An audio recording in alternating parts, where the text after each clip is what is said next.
Hello दोस्तों, स्वागत है आपके अपने YouTube channel target civil services में।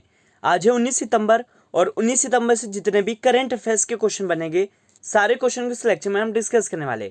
और सबसे पहले दोस्तों हम बात करेंगे जो लास्ट क्लास में आपसे क्वेश्चन पूछा गया था, फ्लोरेंस नाइटिंगेल अवार्ड 2021 से किसे सम्मानित किया जाएगा। तो इस अवार्ड से सम्मानित किया जाएगा भानुमति घिगवाला को। यहाँ पे करेक्ट आंसर क्या हो जाएगा? ऑप्शन 4। और आप देख सकते हो दोस्तों, ये है भानुमति घिगवाला जो कि सर सयाजी राव जनरल अस्पताल की नर्स है। और इन्होंने दोस्तों कोविड-19 में और 2019 में बाढ़ के वक्त बिना थकान का अनुभव किए अस्पताल में लगातार ड्यूटी देने के लिए इन्हें इस अवार्ड से सम्मानित किया जा रहा है। तो याद रखना है दोस्तों, ये कहाँ की है? तो गुजरात की है। और यह दोस्तों एक नर्स है। और अभी तक दोस्तों आपने हमारे लेक्चर को लाइक नहीं किया है तो लाइक कर दे, शेयर कर दे। अगर आपको हमारी मेहनत अच्छी लगती हो तो इसे शेयर जरूर करें। और अब स्टार्ट करते हैं दोस्तों आज के करेंट अफेयर्स। तो आज का फर्स्ट क्वेश्चन है कि विश्व बांस दिवस मतलब वर्ल्ड बम्बू डे कब मनाया गया है। तो इसे मनाया गया दोस्तों 18 सितंबर को। तो यहाँ पे करेक्ट आंसर क्या हो जाएगा? ऑप्शन 3। तो दोस्तों मैं आपको बता दूं कि प्रति वर्ष 18 सितंबर को दुनिया भर में विश्व बांस दिवस के रूप में मनाया जाता है। और दोस्तों इस दिवस को क्यों मनाते हैं? तो बांस के रोपण के बारे में जागरूकता बढ़ाने, प्राकृतिक संसाधनों और पर्यावरण की रक्षा करने के लिए इस दिवस को मनाया जाता है। और बांस का जो वैज्ञानिक नाम है वो बिम्न्यू साइडी है, ये आपको याद रखना है। और दोस्तों इस वर्ष की जो थीम है वो क्या है? तो बैम्बू प्लांट मतलब यह समय बैम्बू प्लांट लगाना है, ये इस वर्ष की थीम है, ये आपको याद रखना है।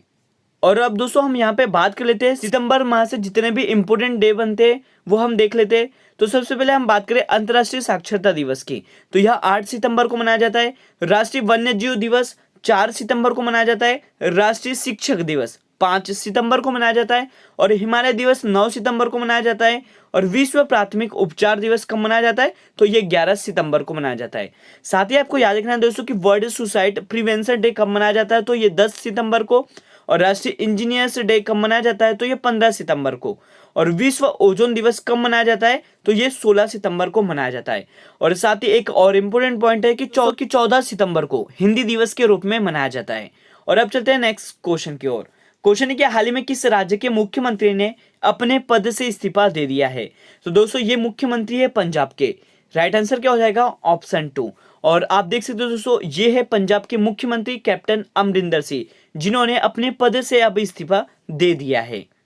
तो यहाँ पे दोस्तों हम बात करें पंजाब राज्य की, जिसकी राजधानी चंडीगढ़ है। और वर्तमान में यहाँ के जो मुख्यमंत्री थे वो कौन थे? तो ये कैप्टन अमरिंदर सिंह थे। और साथ ही मैं आपको बता दूं कि यहाँ के जो गवर्नर हैं वो हाल ही में नए नियुक्त किए गए थे, उनका नाम है दोस्तों बनवारी लाल पुरोहित, ये भी आपको याद रखना है। और अब चलते हैं नेक्स्ट क्वेश्चन की ओर। क्वेश्चन है कि हाल ही में 2020 में भारतीय शहरों में महिलाओं के खिलाफ अपराध में कितने प्रतिशत की कमी आई है? ये 2020 के रिपोर्ट के अनुसार ये जो भारतीय शहर है इसमें महिलाओं के खिलाफ अपराध की जो कमी आई है वो 21% की है। तो यहाँ पे करेक्ट आंसर क्या हो जाएगा? ऑप्शन 3। तो दोस्तों मैं आपको बता दूं कि एनसीआरबी की रिपोर्ट के अनुसार मतलब नेशनल क्राइम रिपोर्ट ब्यूरो के अनुसार महिलाओं के खिलाफ अपराध में 21% की कमी आई है। यहाँ पे हम बात करें दोस्तों एनसीआरबी की मतलब नेशनल क्राइम रिपोर्ट ब्यूरो की, जिसकी स्थापना 1986 में की गई थी। याद रखना है इसकी जो स्थापना है वो कब की गई थी? तो 1986 में। और इसका मुख्यालय दिल्ली के महिपालपुर में स्थित है। और इसके डायरेक्टर कौन है दोस्तों? तो ये रामफल परिवार है। याद रखना है आपको इसके डायरेक्टर कौन है? तो ये रामफल परिवार है। नेक्स्ट क्वेश्चन है कि आम आदमी पार्टी ने किस राज्य में सेल्फी विद टेम्पल अभियान की शुरुआत की है? तो इसका जो सही उत्तर है दोस्तों वो है उत्तराखंड राज्य में। करेक्ट आंसर क्या हो जाएगा यहाँ पे? ऑप्शन 1। तो याद रखना है आपको कि आम आदमी पार्टी ने उत्तराखंड राज्य में सेल्फी विद टेम्पल अभियान की शुरुआत की है।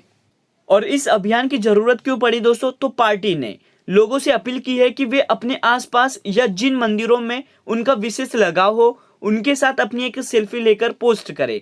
इसके साथ ही इन मंदिरों की वर्तमान स्थिति को सुधारने और उसे राष्ट्रीय अंतर्राष्ट्रीय स्तर पर पहचान दिलाने का काम किया जाएगा। तो यहाँ पे करेक्ट आंसर हो गया दोस्तों ऑप्शन 1 उत्तराखंड राज्य। यहाँ पे हम बात करें उत्तराखंड की, जिसकी राजधानी देहरादून है। और यहाँ पे दोस्तों समर कैपिटल भी है, उसका नाम क्या है? तो ये गैरसन है। और यहाँ के वर्तमान में मुख्यमंत्री पुष्कर सिंह धामी और यहाँ के जो गवर्नर है दोस्तों वो है गुरमीत सिंह, ये भी आपको याद रखना है। और अब चलते हैं नेक्स्ट क्वेश्चन की ओर। क्वेश्चन है कि हाल ही में एशियाई स्कूनर चैंपियनशिप का खिताब किसने जीता है? तो इस खिताब को जीत लिया दोस्तों पंकज आडवाणी ने। यहाँ पे करेक्ट आंसर हो जाएगा ऑप्शन थर्ड। और आप देख सकते हैं दोस्तों, ये है पंकज आडवाणी जिन्होंने एशियाई स्कूनर चैंपियनशिप 2021 का खिताब अपने नाम किया है। तो दोस्तों मैं आपको बता दूं कि कोरोना महामारी के कारण करीब 2 साल से यह आडवाणी का पहला टूर्नामेंट था और आडवाणी ने 2019 में भी एशियाई चैंपियनशिप का खिताब अपने नाम किया था। यहाँ पे हम बात करें कि भारत के जो शीर्ष स्कूनर और बिलियर्ड्स खिलाड़ी है यह पंकज आडवाणी है और इन्होंने दोस्तों लगातार दूसरी बार एशियाई स्कूनर चैंपियनशिप खिताब अपने नाम किया है। और इस बार का जो एशियाई स्कूनर चैंपियनशिप का जो खिताब है दोस्तों, इन्होंने मतलब पंकज आडवाणी ने आमिर खरकोश जो कि ईरान के हैं इनको हराकर यह खिताब अपने नाम किया है। तो याद रखना है यहाँ पे कि एशियाई स्कूनर चैंपियनशिप का जो खिताब है वो किसने जीता है? तो ये पंकज आडवाणी ने जीता है। नेक्स्ट क्वेश्चन क्या, हाल ही में जारी फीफा रैंकिंग में भारत का स्थान कौन सा है? तो दोस्तों मैं आपको बता दूं कि ये जो फीफा रैंकिंग है इसको हाल ही में जारी किया गया था और इसमें जो पहले स्थान पर है वो है दोस्तों बेल्जियम और दूसरे स्थान पर ब्राजील है और तीसरे स्थान पर इंग्लैंड है।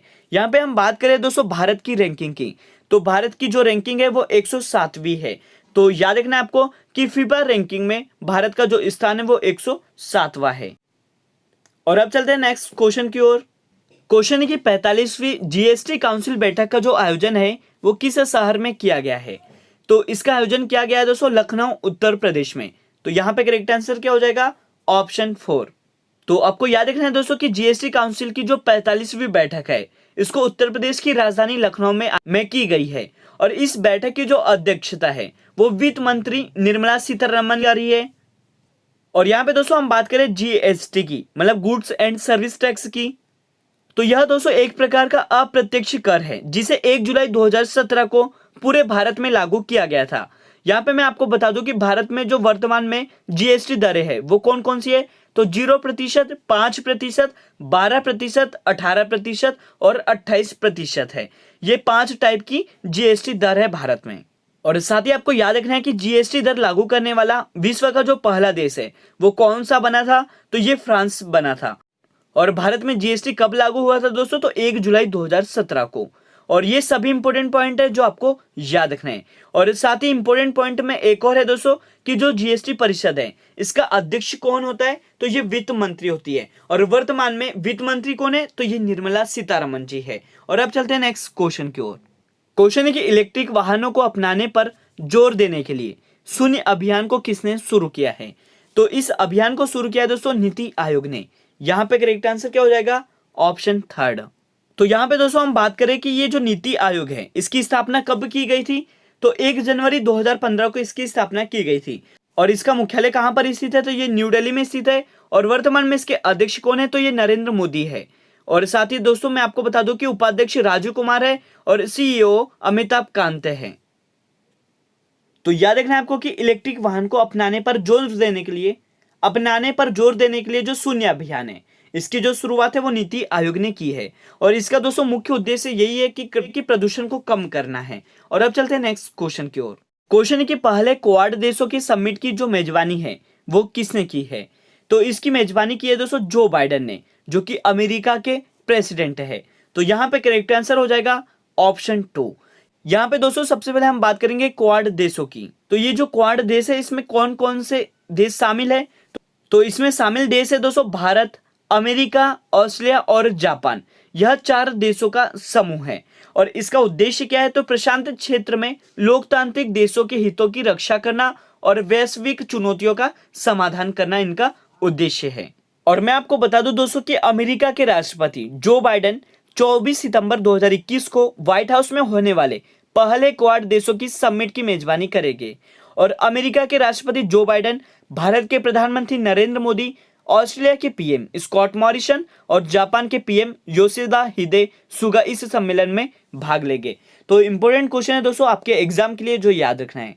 और आज का लास्ट क्वेश्चन है कि विराट कोहली ने क्रिकेट के किस प्रारूप में से अपनी कप्तानी को छोड़ने की घोषणा की है? तो दोस्तों मैं आपको बता दूं कि विराट कोहली ने T20 क्रिकेट से कप्तानी छोड़ने की घोषणा की है। तो यहाँ पे करेक्ट आंसर हो जाएगा ऑप्शन 1। तो याद रखना दोस्तों कि विराट कोहली T20 से अब कप्तानी छोड़ देंगे। यहाँ पे हम बात करें बीसीसीआई की, तो भारत में जितने भी क्रिकेट के मैच होते हैं इसे रेगुलेट कौन करता है दोस्तों, इसे रेगुलेट कौन करता है, तो ये बीसीसीआई रेगुलेट करता है। यहाँ पे हम बात करें कि ये जो board of control for cricket in India है, मतलब भारतीय क्रिकेट नियंत्रण बोर्ड है, इसकी जो स्थापना है वो 1928 को की गई थी और इसका मुख्यालय कहाँ पर स्थित है, तो ये मुंबई में स्थित है। ये भी आपको याद रखना है। और अभी तक दोस्तों आपने हमारे वीडियो लेक्चर को लाइक नहीं किया तो लाइक कर दें, शेयर कर दें। अगर आप इस चैनल पर नए हो तो इसे सब्सक्राइब भी जरूर करें। और आज का जो क्वेश्चन ऑफ द डे है आपके लिए कि मगरमच्छ की जो 3 प्रजातियां हैं इसमें पाए जाने वाला देश का एकमात्र जिला कौन सा बना है, तो इस क्वेश्चन का सही जवाब आपको कमेंट सेक्शन में देना है। और दोस्तों इसका जो जवाब है, मतलब जो क्वेश्चन ऑफ द डे रहता है, इसका जवाब बहुत ही कम बच्चे देते हैं, तो आपसे रिक्वेस्ट है कि ज्यादा से ज्यादा लोग इस क्वेश्चन का जवाब दें। तो दोस्तों आज का जो वीडियो लेक्चर है वो यहीं पर एंड होता है। Thank you so much guys for watching this video. Bye bye, take care.